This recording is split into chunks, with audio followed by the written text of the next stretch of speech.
نحمده ونصلي على رسوله الكريم أما بعد أعوذ بالله من الشيطان الرجيم بسم الله الرحمن الرحيم قال الله تبارك وتعالى في القرآن المجيد والفرقان الحميد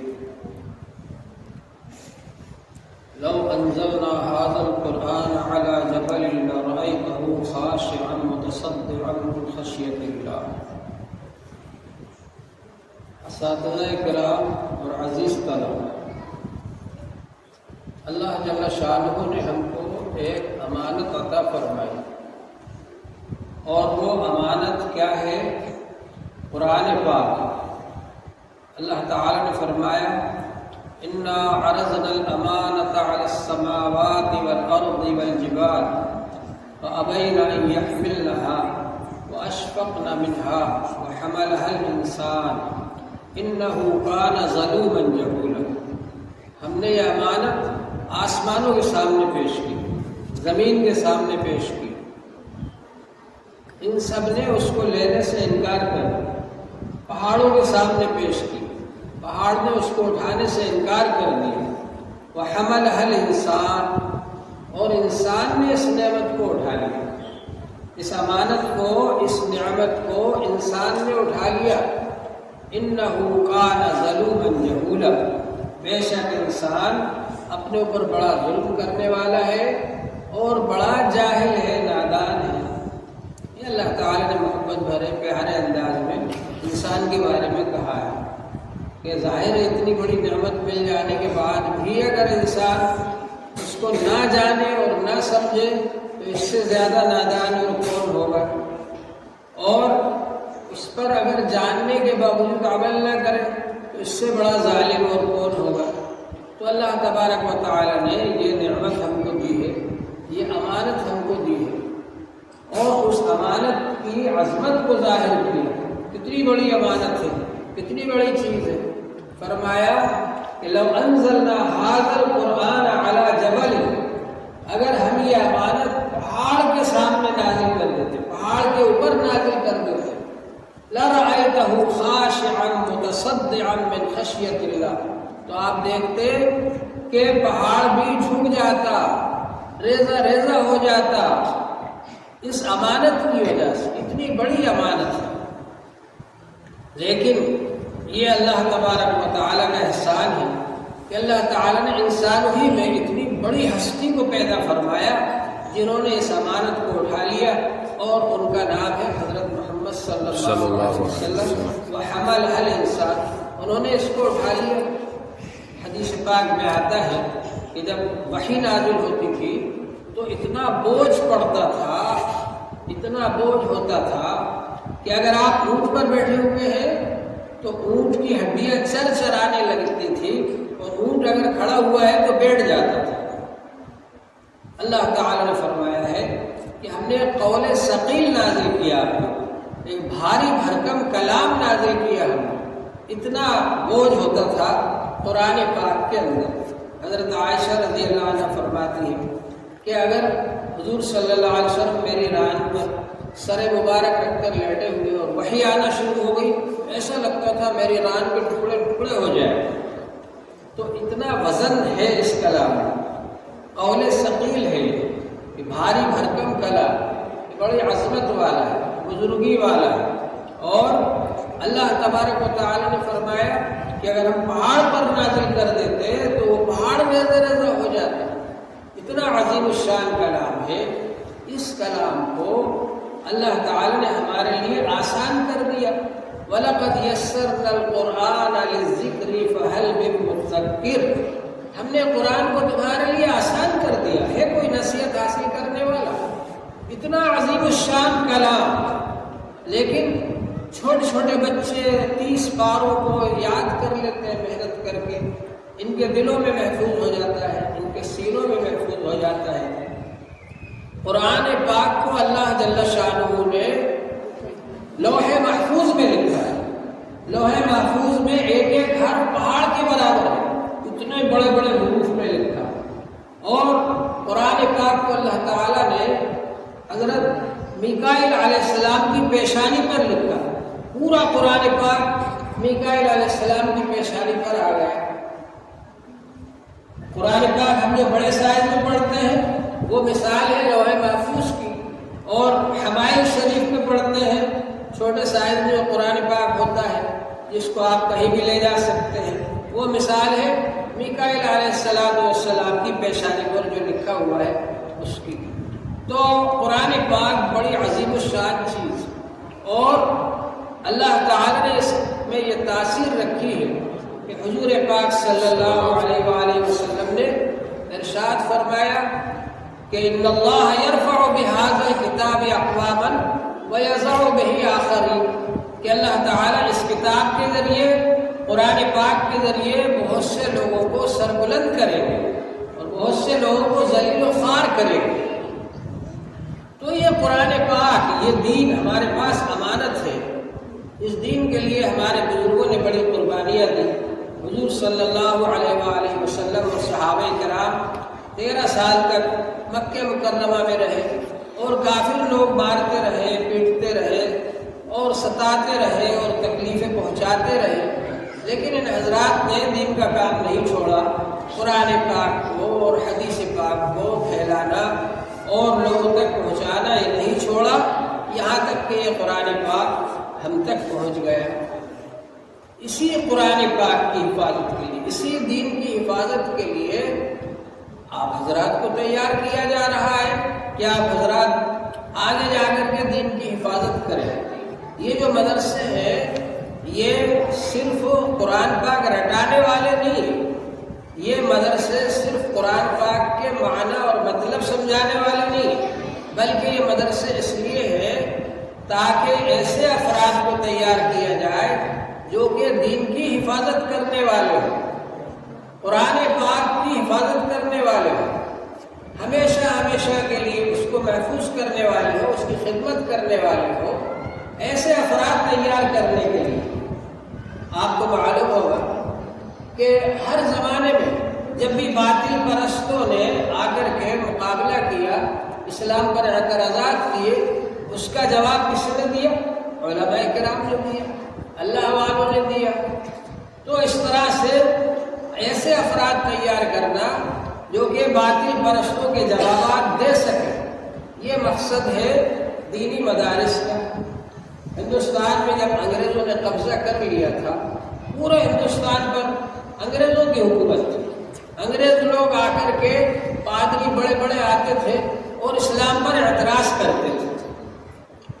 ایک پادری فنڈر تھا، بہت بڑا پادری ہوگا، سب سے بڑا پادری، وہ آیا اور اس نے آ کر کے بہت سارے اعتراضات کیے اسلام پر، اور ایسے اعتراضات کیے کہ ہندوستان میں کوئی اس کا جواب نہیں دے پا رہا تھا۔ حضرت مولانا رحمت اللہ کیرانی رحمت اللہ علیہ ہمارے بزرگوں میں سے ہیں، اکابر میں سے ہیں، وہ آگے بڑھے اور انہوں نے اس سے مقابلہ کیا اور آگرہ میں اس سے مناظرہ کیا پادری فنڈر سے۔ اس کا یہ نتیجہ ہوا کہ پادری فنڈر ہندوستان چھوڑ کر بھاگ گئے، حالانکہ ہندوستان میں اس نے کوہرام مچا دیا تھا، جگہ جگہ اعتراضات کرتا پھرتا تھا اسلام پر اور چیلنج کرتا تھا کہ کوئی میرے سوالوں کا جواب نہیں دے سکتا۔ لیکن حضرت مولانا رحمت اللہ صاحب نے جب مناظرہ کیا تو وہ میدان چھوڑ کر بھاگ گیا یہاں سے، اور پھر اسلام کی حقانیت ظاہر ہو گئی۔ حضرت نے پھر اس سے سوال جواب تھے، تحریری مناظرہ ہوا آگرہ کے اندر، پھر اس کو کتابی شکل میں لکھا اور اظہار الحق کے نام سے وہ کتاب چھپی۔ میں جب پہلی بار حج کو گیا تھا 93 میں، تو حضرت مولانا رحمت اللہ صاحب کیرانوی یہاں سے ہجرت کر کے مکہ شریف چلے گئے تھے، اور وہاں ایک سہولت بیگم تھی، انہوں نے زمین دے دی تھی مدرسہ قائم کرنے کے لیے۔ تو حضرت مولانا رحمت اللہ صاحب کیرانوی نے مدرسہ سہولتیہ مکہ شریف میں قائم کیا، عوامی مدرسہ، وہاں تو سرکار چلاتی ہے مدرسہ، لیکن یہ عوامی مدرسہ جو ہے یہ انہوں نے وہاں قائم کیا، مدرسہ سہولتیہ۔ تو اس زمانے میں وہ کعبہ شریف کے قریب ہی تھا، تو ہم وہاں گئے تھے ملنے کے لیے۔ تو وہاں جو اس زمانے میں محتم صاحب تھے، مولانا حشیم صاحب، انہوں نے مجھے وہ اظہار الحق عربی میں دی تھی، اور اردو میں حضرت مولانا مفتی شفیع صاحب رحمۃ اللہ علیہ نے اس کو چھپوایا ہے پاکستان سے بائبل سے قرآن تک 3 جلدوں میں اس کو چھپایا اردو میں. جو مناظرہ ہوا تھا پادری فنڈر کے ساتھ، تو حضرت مولانا رحمۃ اللہ صاحب کیرانوی رحمۃ اللہ علیہ کے خلاف انگریز گورنمنٹ نے وارنٹ نکال دیا کہ جہاں بھی مل جائے پکڑ کے لاؤ. تو وہ یہاں سے ہجرت کر کے مکہ شریف چلے گئے، پھر وہاں پر رہے، وہاں بھی مدرسہ قائم کیا انہوں نے. اس زمانے میں مکہ شریف ترکی حکومت کے ماتحت تھا. سب سے بڑا بادشاہ مسلمانوں کا ترکی میں رہتا تھا اور اسی کے ماتحت مکہ شریف بھی تھا. تو ترکی حکومت کا ہی گورنر وہاں پر رہا کرتا تھا مکہ شریف میں. وہ پادری فنڈر یہاں سے بھاگ کر ترکی چلا گیا اور وہاں اس نے ویسے ہی اعتراضات جیسے یہاں کیے تھے اسلام پر اعتراضات شروع کی. اور اعتراضات کرتے کرتے یہ حال ہوا کہ ترکی میں کوئی بھی عالم اس کے اعتراضات کا جواب نہیں دے پا رہا تھا. تو ترکی کے بادشاہ نے مکے کے گورنر کو خط لکھا کہ بھائی ہمارے یہاں ایک پادری آیا ہوا ہے عیسائی، وہ ایسے اعتراض کرتا ہے اسلام پر، یہاں کوئی بھی جواب نہیں دے پا رہا. مکہ شریف میں اگر کوئی ایسا عالم ہو جو اس کا جواب دے سکے تو آپ بھیجو. تو وہاں کے گورنر نے معلوم کروایا تو معلوم ہوا کہ مولانا رحمۃ اللہ صاحب یہاں موجود ہیں مکہ شریف میں، اور یہ تو اس سے مناظرہ کر چکے ہیں ہندوستان میں. تو گورنر صاحب نے ان کو بلایا، کہا کہ ترکی سے ایسا ایسا خط آیا ہے بادشاہ سلامت کا، اور وہاں وہ بلانا چاہتے ہیں، آپ جائیں گے؟ ہاں. کہا کہ میں تو اس کی ملاقات کے شوق میں ہوں کہ دوبارہ کب ملاقات ہوتی، کیونکہ یہاں سے بھی بھاگ کر گیا تھا. بہرحال یہ وہاں چلے گئے. اب جب وہاں پر گئے، اس کو جب یہ معلوم ہوا کہ مولانا رحمۃ اللہ صاحب یہاں بھی آ رہے ہیں ترکی، تو وہاں سے بھی بھاگ گئے. پھر مولانا رحمۃ اللہ صاحب نے تفصیل سے اس کے اعتراضات کے جوابات دیے وہاں. تو بہرحال یہ ایسے مجاہد پیدا کرنا، ایسے محافظ دین کے پیدا کرنا، یہ مقصد ہوتا ہے دین کا، مدرسے کا. یہ جو دینی مدارس قائم کیے یہ اس لیے قائم کیے تاکہ یہاں پر دین محفوظ ہو اور دین کی حفاظت کرنے والے افراد تیار کیے جاتے ہیں. ایسے افراد ہر زمانے میں ہو جو کہ باطل پرستوں کا مقابلہ کر سکے. تو ہندوستان کے حالات جب خراب ہوئے، ہندوستان میں ہم نے بہت برسوں تک حکومت کی، اور اس وقت بھی ہمارے بادشاہوں نے ہندوستان کو کسی دوسرے کے ماتحت نہیں بنایا. اگر چاہتے تو ترکی بادشاہ کے ماتحت بنا دیتے، اگر چاہتے تو غور کی راجدھانی کے ماتحت بنا دیتے، غزنی کی راجدھانی کے ماتحت بنا دیتے. نہیں، ہندوستان کو آزاد رکھا، خود مختار رکھا. یہاں کا بادشاہ الگ ہوتا تھا، یہاں کی فوج الگ ہوتی تھی، یہاں کے سب عوام الگ ہوتے تھے، سکہ الگ ہوتا تھا. سب بالکل آزاد اور خود مختار بادشاہ یہاں پر ہوتے تھے، خود مختار حکومت یہاں پر ہوتی تھی. اور اس کے بعد پھر جب انگریزوں نے قبضہ کر لیا تو کیونکہ مسلمانوں سے حکومت چھینی تھی ان لوگوں نے، اس لیے سب سے زیادہ تکلیف مسلمانوں کو ہوئی، اور مسلمانوں نے ہی جنگیں لڑی اور مسلمانوں نے ہی مقابلہ کیا آگے بڑھ کر. اور وہ اس لیے تاکہ ہمارا دین یہ انگریزوں سے محفوظ ہو جائے اور سب باطل پرستوں سے محفوظ ہو جائے. چنانچہ جب بادشاہی حکومت کمزور پڑنے لگی تو حضرت شاہ ولی اللہ دہلوی رحمۃ اللہ علیہ وہ پہلے شخص ہیں جنہوں نے دیکھا کہ کیونکہ بادشاہ لوگ اور پورا معاشرہ جو ہے وہ عیش پرستی میں مبتلا ہو گیا ہے، دینی احکام چھوڑ دیے، دین پر نہ خود عمل کر رہے نہ دوسروں سے عمل کروا رہے. اس لیے بادشاہ بھی کمزور ہو گئے، حکومت بھی کمزور ہو گئی. تو سب سے پہلے حضرت شاہ ولی اللہ دہلوی رحمۃ اللہ علیہ نے ایک انقلابی تحریک شروع فرمائی، اور اس انقلابی تحریک کے اندر انہوں نے بنیادی بات یہ رکھی فک کل نظام، یعنی پوری طرح انقلاب. یہ پرانی چیزیں جو ہے یہ سب کو ختم کرو، نئے سرے سے دوبارہ اسلام کے بارے میں تعلیمات اور اسلام کی دین کی تعلیمات کو جاری کیا جائے. چنانچہ شاہ ولی اللہ دہلوی رحمۃ اللہ علیہ نے فارسی میں ترجمہ کیا قرآن پاک. اس زمانے میں فارسی زبان سرکاری بھی تھی، فارسی زبان مادری بھی تھی، فارسی زبان عوامی بھی تھی. فارسی زبان میں انہوں نے ترجمہ کیا. کئی لوگوں نے کہا ارے قرآن کو فارسی میں کر دیا. کچھ لوگوں نے کفر کے فتوے بھی لگائے، لیکن انہوں نے فارسی میں ترجمہ کیا، اور ان کے بیٹوں نے شاہ عبد القادر دہلوی رحمۃ اللہ علیہ نے اردو میں ترجمہ کیا. شاہ رفیع الدین صاحب دہلوی رحمۃ اللہ علیہ نے اردو میں ترجمہ کیا. شاہ عبد القادر صاحب دہلوی رحمۃ اللہ علیہ بہت بڑے بزرگ تھے، بہت بڑے عالم تھے. علماء نے لکھا ہے کہ ان کا ترجمہ الہامی ترجمہ ہے. بعض نے کہا کہ اردو میں قرآن پاک نازل ہوتا تو ویسے ہی ہوتا جو شاہ عبد القادر دہلوی رحمۃ اللہ علیہ نے لکھا ہے. تو شاہ عبد القادر دہلوی رحمۃ اللہ علیہ نے پھر اس کو اردو میں ترجمہ کیا. شاہ رفیع الدین صاحب دہلوی رحمۃ اللہ علیہ نے اردو میں کیا. مطلب قرآن پاک کو انہوں نے عام کر دیا.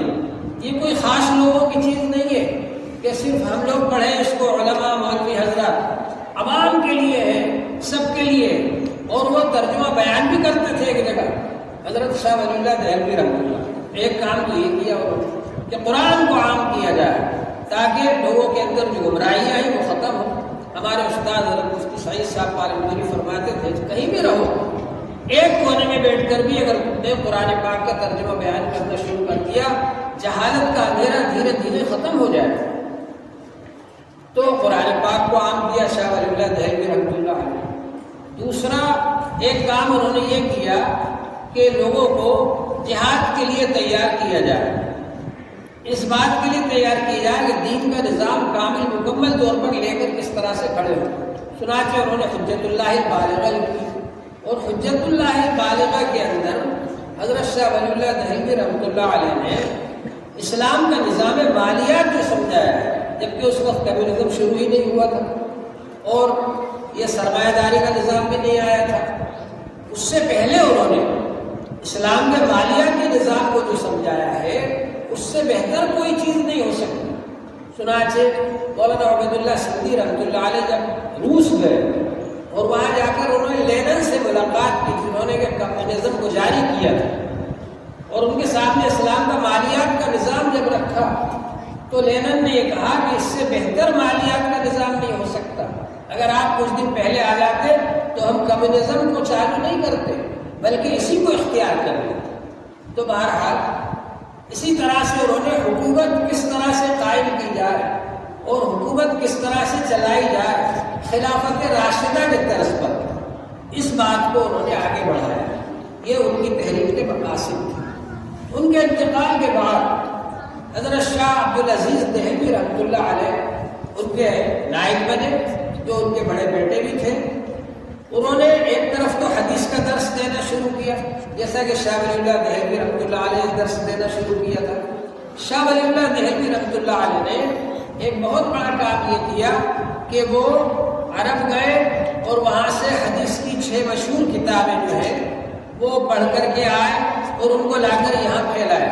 اس سے پہلے یہاں صرف مشکوٰۃ شریف پڑھا کر عالم رسالت دی جاتی تھی. حدیث کو جاری کیا، قرآن پاک کو پھیلایا. یہ کام کیا شاہ ولی اللہ دہلوی رحمۃ اللہ علیہ نے. شاہ عبدالعزیز صاحب دہلوی رحمۃ اللہ علیہ کے زمانے میں کیونکہ انگریز آ چکے تھے، انگریز مسلط ہو گئے تھے ہندوستان کے اوپر، تو شاہ عبدالعزیز دہلوی رحمۃ اللہ علیہ پہلے عالم ہے، سب سے پہلے انقلابی عالم ہے جنہوں نے انگریزوں کے خلاف فتویٰ دیا اور یہ کہا کہ ہندوستان دارالحرب ہو چکا ہے اور اب ہر مسلمان پر فرض ہے کہ انگریزوں سے ہندوستان کو چھڑانے کے لیے کوشش کرے، جہاد کرے، ان سے مقابلہ کرے اور ہندوستان کے قبضے سے، انگریزوں کے قبضے سے ہندوستان کو چھڑائے. شاہ عبدالعزیز دہلوی رحمۃ اللہ علیہ نے سب سے پہلے فتویٰ دیا، اور شاہ عبدالعزیز دہلوی رحمۃ اللہ علیہ کے جو خلیفہ ہیں سید احمد بریلوی شہید رحمۃ اللہ علیہ، سید احمد بریلوی شہید رحمۃ اللہ علیہ وہ شخصیت ہے جن کے ہزاروں لاکھوں کی تعداد میں مرید تھے، اور انہوں نے ایک جماعت تیار کی. مولانا اسماعیل شہید رحمۃ اللہ علیہ بھی ان کے ساتھ گئے، مولانا عبدالحی بڑھانوی رحمۃ اللہ علیہ بھی ان کے ساتھ گئے، اور ان حضرات نے مقابلہ کیا، جہاد کیا اور بالا کوٹ کے میدان میں شہید ہوئے. انگریزوں نے اپنی مکاری اور عیاری سے سکھ راجہ تھا رنجیت سنگھ، اس کو آگے کر دیا مقابلے کے لیے، اس سے ان کا مقابلہ ہو گیا اور یہ شہید ہو گئے. لیکن انہوں نے اسلامی حکومت بھی قائم کر لی تھی، قاضی بھی مقرر کر دیے تھے، ڈویژنل گورنمنٹ قائم کر لی تھی. پر اللہ تعالیٰ کو منظور نہیں تھا، کچھ منافقوں نے سازش کی اور وہ شہید ہو گئے۔ اس کے بعد میں پھر اللہ تبارک و تعالیٰ نے کھڑا کیا حضرت مولانا حاجی امداد اللہ صاحب مہاجر مکی رحمۃ اللہ علیہ، ان کو امیر بنایا گیا، اور ان کی قیادت میں حضرت مولانا قاسم نانوتوی رحمۃ اللہ علیہ اور حضرت مولانا رشید احمد گنگوئی رحمۃ اللہ علیہ اور حافظ ضامن شہید صاحب رحمۃ اللہ علیہ ان حضرات نے شاملی کے میدان میں انگریزوں سے مقابلہ کیا، اور ہزاروں کی تعداد میں مسلمان وہاں پر شہید ہوئے۔ حافظ ضامن شہید صاحب رحمۃ اللہ علیہ بھی شہید ہوئے۔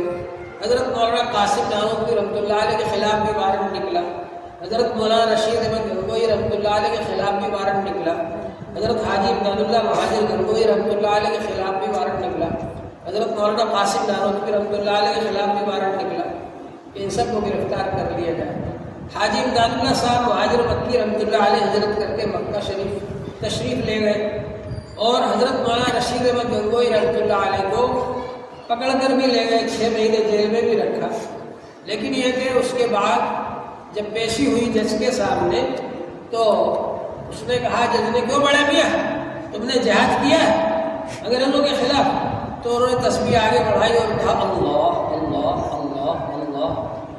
تو جج نے کہا ان کو باہر لے جاؤ، پاگل ہے، چھوٹ گئے 6 مہینے کے بعد۔ اور حضرت نانوتوی رحمۃ اللہ علیہ وہ اتنے سیدھے سادھے رہتے تھے، ان کو کوئی مولوی نہیں سمجھتا تھا۔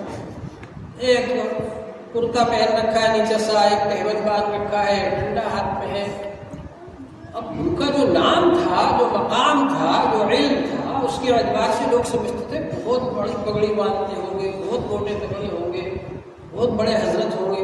اور وہ دبلے پتلے آدمی، اور ایک کرتا پہن لیا ہے، تہمت باندھ لیا ہے، ڈنڈا ہاتھ میں، لوگ سمجھتے نہیں تھے، عوام بھی نہیں سمجھتے تھے کہ یہ عالم ہے۔ تو اب ان کو تلاش کرنے کے لیے پولیس آئی، چھتہ مسجد میں تھے وہ، لوگوں سے پوچھا کہ حضرت مولانا قاسم نانوتوی کہاں ہے؟ کہ چھتہ مسجد میں۔ پولیس والے آئے وہاں پر، وہاں دیکھا تو دیہاتی قسم کا ایک آدمی کھڑا ہوا، ان سے پوچھا کہ مولانا قاسم نانوتوی کہاں ہے؟ تو جہاں کھڑے تھے وہاں سے تھوڑا سا پیچھے ہٹ گئے، چند قدم پیچھے ہٹ گئے، تو یہ کہا ابھی تو یہی تھے۔ تو ابھی یہی تھے کا مطلب پولیس والے سمجھے کہ باہر چلے گئے، اس لیے کہ یہ تو ہو گیا نہیں مولانا قاسم نانوتوی، تو پولیس والے بھی باہر چلے گئے تلاش کرنے کے۔ تو بہرحال اللہ تعالیٰ نے بچا دیا۔ 3 دن تک وہ چھپے رہے گھر میں، 3 دن کے بعد باہر آ گئے۔ لوگوں نے کہا حضرت ابھی تو وارنٹ باقی ہے آپ کا، پولیس آ جائے گی تلاش کر کے لے جائے گی، اور چھپے رہیے۔ تو انہوں نے کہا کہ حضور صلی اللہ علیہ وسلم غار ثور میں 3 دن ہی چھپے تھے، میں 3 دن ہی چھپوں گا، اس سے زیادہ نہیں چھپوں گا۔ تو بہرحال یہ کہ اللہ تعالیٰ نے ان کی اس طرح سے حفاظت فرمائی۔ پھر انہوں نے دارالدیوبند قائم کیا۔ دارالدیوبند کے قائم کرنے کا مقصد بھی یہ ہے کہ ہندوستان کی بھی حفاظت ہو اور دین کی بھی حفاظت ہو۔ چنانچہ دارالدیوبند کے پھر جو پہلے طالب علم تھے حضرت مولانا محمود الحسن صاحب رحمۃ اللہ علیہ دیوبندی، جن کو شیخ الہند کہا جاتا ہے، وہ پہلے طالب علم تھے، اور استاذ کا نام بھی ملا محمود تھا۔ تو وہ ان دونوں سے مدرسہ شروع ہوا تھا، اور بعد میں جا کر جب حضرت شیخ الہند بن گئے، شیخ الحدیث بنے دارالدیوبند کے اندر، حضرت نانوتوی کا انتقال ہو گیا، حضرت گنگوہی کا انتقال ہو گیا۔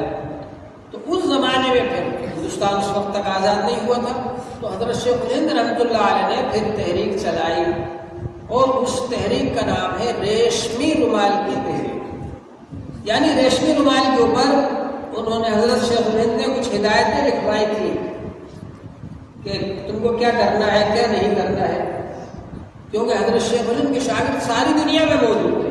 تو حضرت شیخ الہند رحمۃ اللہ علیہ نے ساری دنیا میں اپنے شاگردوں کے پاس میں لوگوں کو پہنچایا، اور ان سے کہا کہ تم کو اس طرح سے انگریزوں کے خلاف جہاد کرنا ہے، اور ایک تحریک چلائی۔ تو اس میں تم کو کس وقت کیا کرنا ہے وہ لکھوایا تھا انہوں نے، وہ ریشمی رومال کے اوپر، لیکن وہ ایسے انداز سے لکھوایا تھا کہ عام آدمی دیکھے تو سوچے گا یہ تو پھول بنا ہوا ہے، تو وہ پڑھ نہیں پائے گا، کیونکہ انگریزوں کی حکومت تھی۔ اگر CID سمجھ جاتی کہ اس میں کیا لکھا ہے تو وہ تحریک کو آگے نہیں چلنے دیتے، تو اس لیے پھول کے انداز میں لکھا ہوتا تھا۔ عام لوگ یہ سمجھتے تھے کہ پھول بنا ہوا ہے، لیکن اس میں حضرت شیخ الہند رحمۃ اللہ علیہ کی ہدایات ہوتی تھی کس وقت کیا کرنا ہے.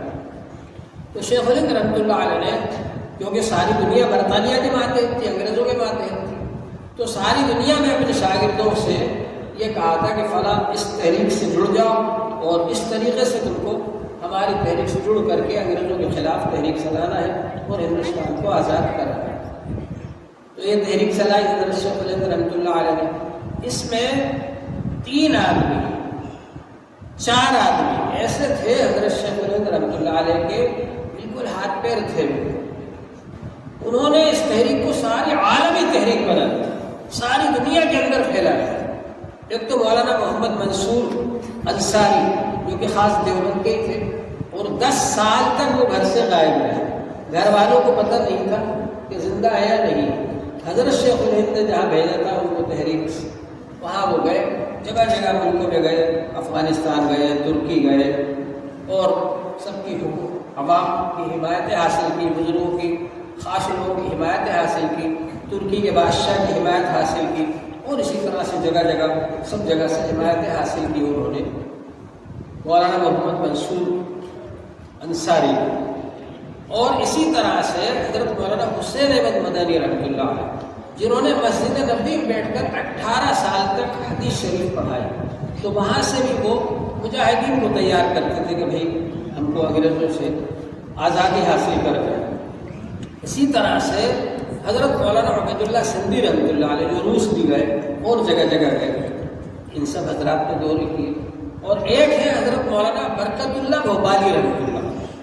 یہ برکت اللہ بھوپالی وہ شخصیت ہے جو بھوپال میں پیدا ہوئی، اور پھر انہوں نے انگریزی سیکھی انگریزوں سے مقابلہ کرنے کے لیے، اور اس کے بعد پھر انہوں نے دورے کیے. یہاں سے ممبئی گئے، انگلستان گئے، امریکہ گئے، جرمن گئے، جاپان گئے، جگہ جگہ دوسرے ملکوں میں دورے کیے. جہاں بھی وہ جاتے تھے ان کی انگلش اتنی اچھی تھی، معلومات اتنی زیادہ تھی، لوگ ان کو پروفیسر بنا دیتے تھے، کالج میں لیکچرار بنا دیتے تھے. لیکن جب وہ وہاں پر اپنے لوگوں کو تیار کرتے تھے انگریزوں کے خلاف، اور حکومت کو معلوم ہوتا تو ان کو نکال دیتے تھے، دیش سے بھگا دیتے تھے، دوسرے دیش میں چلے جاتے، وہاں جا کے پھر وہی کام کرتے. اس طرح ساری دنیا میں گھومتے رہے، حتیٰ کہ انہوں نے ایک تنظیم قائم کی تھی انگریزوں کے خلاف امریکہ میں پہنچ کر کے، اور وہاں سے انہوں نے تحریک چلائی.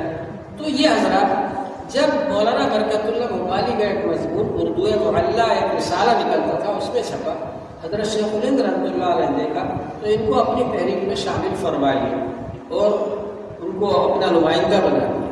اور پھر افغانستان کے اندر حضرت شیخ الہند کے شاگرد تھے مولانا عبدالرزاق صاحب، وہ وہاں کے قاضی تھے، چیف جسٹس تھے، اور بادشاہ کے بڑے معتمد تھے. تو ان کی نگرانی میں ان کے گھر پر آزاد حکومت ہندوستان کی بنائی گئی. افغانستان میں ایک فوج بنائی جائے جو کہ انگریزوں کے خلاف جہاد کرے گی، اور وہاں پر ایک حکومت بنائی گئی، آزاد حکومت. اس آزاد حکومت کا صدر تو حالانکہ حضرت شیخ الہند کو ہونا چاہیے تھا، لیکن راجہ مہندر پرتاپ کو صدر بنایا اس نے، اور حضرت مولانا برکت اللہ بھوپالی کو پردھان منتری بنایا، وزیر اعظم بنایا. جبکہ دیش آزاد ہونے کے بعد سے ابھی تک کسی مسلمان کو نہیں بنایا گیا پردھان منتری. ضلع وطن حکومت جب بنائی گئی تھی تو اس کا پردھان منتری وزیر اعظم حضرت مولانا برکت اللہ بھوپالی کو بنایا، اور حضرت مولانا عبید اللہ سندھی کو وزیر خارجہ بنایا، اور حضرت مولانا محمد انصاری صاحب کو وہ بنایا، منصور انصاری صاحب کو وزیر دفاع بنایا کہ جو لشکر ہے، فوج ہے، اس کے سربراہ یہ ہو. اس طرح سے یہ سب حضرات نے وہاں پر حکومت قائم کی، اور یہ کوشش کی کہ ایک ہی دن میں ایک تاریخ مقرر کی جائے، ایک ہی دن میں ساری دنیا میں انگریزوں کے خلاف بغاوت ہو. کہاں کا مقابلہ کریں گے، انگریز چھوڑ کر بھاگنا پڑے گا. یہ ایک پلان تھا، تیاری تھی. لیکن ہوا یہ کہ حضرت شیخ الہند رحمۃ اللہ علیہ اس کام کے لیے خود تشریف لے گئے مکہ شریف، اور پلان یہ تھا کہ حج میں جو لوگ آئیں گے وہاں سے ہم تاریخ بتا دیں گے اپنے لوگوں کو کہ فلاں فلاں جگہ پہ آپ لوگوں کو اس طرح سے فلاں تاریخ میں جہاد شروع کر.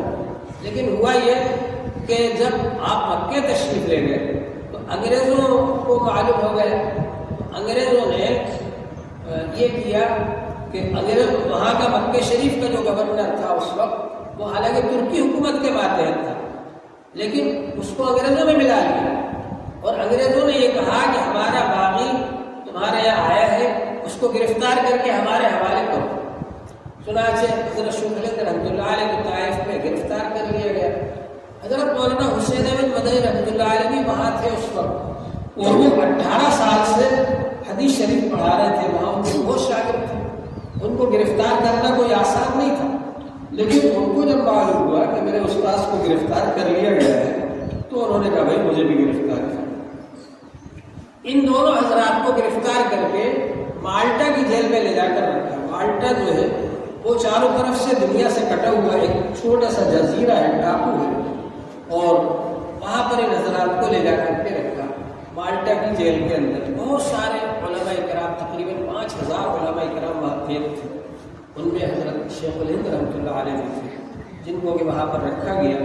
اور جب شیخ الہند رحمۃ اللہ علیہ چھوٹ کر کے انتقال ہو گیا، جب حضرت شیخ الہند ہندوستان آ گئے، انتقال ہو گیا، ان کو جب غسل دیا جا رہا تھا تو غسل دینے والوں نے دیکھا کہ ان کی پیٹھ پر نشانات ہیں داغ دینے کے، جیسے کسی نے لوہا گرم کر کے داغا ہو۔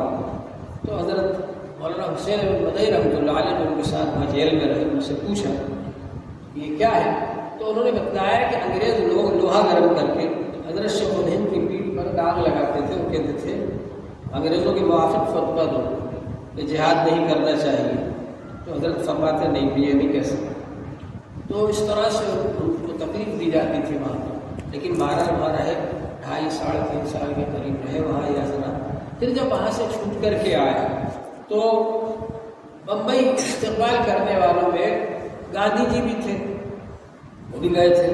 تو گاندھی جی تو اس وقت بالکل نوجوان آدمی تھے، بیرسٹر بن کے آئے تھے لندن سے، پینٹ بو شرٹ پہنتے تھے، داڑھی واڑی تھی نہیں، بعد میں بھی نہیں رکھی ہوئی، لیکن یہ کہ نوجوان آدمی تھے، استقبال کے لیے آئے تو حضرت شیخ الہند رحمۃ اللہ علیہ فرمایا کہ اس نوجوان کو آگے بڑھاؤ۔ تو گاندھی جی کو مسلمانوں نے مسجدوں میں لے جا کے تقریریں کروائی اور اپنے پیسے سے، چندے سے ان کو جگہ جگہ دورے کروائے، ان کو نیتا بنایا کہ اب ان کو آگے بڑھاؤ، ان کے ساتھ ہندو مسلمان سب مل کر کے انگریزوں کے خلاف جنگ کریں، جہاد کریں، تاکہ ہندوستان آزاد ہو جائے۔ تو اس طرح سے پھر یہ ہوا کہ اللہ تعالیٰ نے 1947 میں ہندوستان کو آزاد کرایا۔ تو ہمارے بزرگوں نے بڑی قربانیاں دی ہیں اس ہندوستان کو آزاد کرانے کے لیے، اور اللہ تبارک و تعالیٰ نے ہندوستان کو آزاد کرایا۔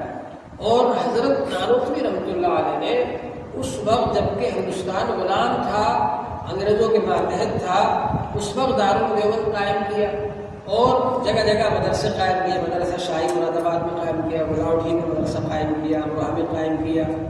کیوں؟ اس لیے تاکہ ہندوستان میں دین محفوظ رہے۔ تو دین کی حفاظت کرنا، دونوں چیزوں کی حفاظت کرنا ہے ہمیں، دین کی حفاظت نمبر 1 پر اور ہندوستان کی حفاظت۔ اس مقصد کے لیے ہمارے بزرگوں نے قربانیاں دی ہیں۔ تو ہماری یہ کوشش ہونا چاہیے کہ ہم اس دین کو محفوظ رکھیں، دین پر قائم رہیں، خود بھی عمل کریں، دوسروں سے عمل کرائیں، اور ہندوستان کے لیے کوشش کریں کہ اچھے لوگوں کے ہاتھ میں رہیں، اچھے لوگ یہاں کے حاکم بنیں، جو مسلمانوں کے حقوق کو پہچانے، مسلمانوں کے حق کو پہچانے، اور مسلمانوں کو یہاں پر ہندوستان میں رہنے کے لیے، ترقی کرنے کے لیے اور ان کو ادارے چلانے کے لیے موقع دیا جائے۔ ہمارا جو قانون ہے 15 اگست 1947 کو جو ہندوستان آزاد ہوا، پھر اس کے بعد 26 جنوری کو قانون نافذ ہوا۔ ہمارے بزرگوں نے جو قانون بنایا اس میں ہر انسان، چاہے وہ ہندو ہو، مسلمان ہو، سکھ ہو، عیسائی ہو، کوئی بھی مذہب رکھتا ہو، ہر انسان کو، ہر باشندے کو، ہندوستان کے ہر شہری کو یہ آزادی دی گئی ہے کہ وہ جو مذہب چاہے اختیار کرے، جس مذہب پر چاہے عمل کرے، جس مذہب پر چاہے وہ اپنی زندگی میں اس کو عمل کرے، اختیار کرے، اور اپنے مذہب کی تعلیم دے، اپنے مذہب کے ادارے قائم کرے، اور اپنے مذہب کی تبلیغ کرے، تعلیم دے اس کی، اور اس کو پھیلائے۔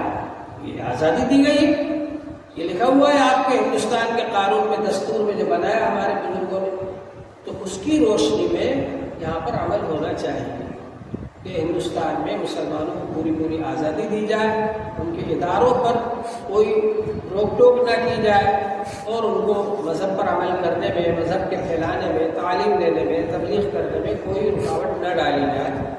ایسے لوگوں کو آگے بڑھانا چاہیے اور ان کا ہمیں ساتھ دینا چاہیے۔ اللہ جل شانہ ہم سب کو دین پر عمل کرنے کی توفیق عطا فرمائے۔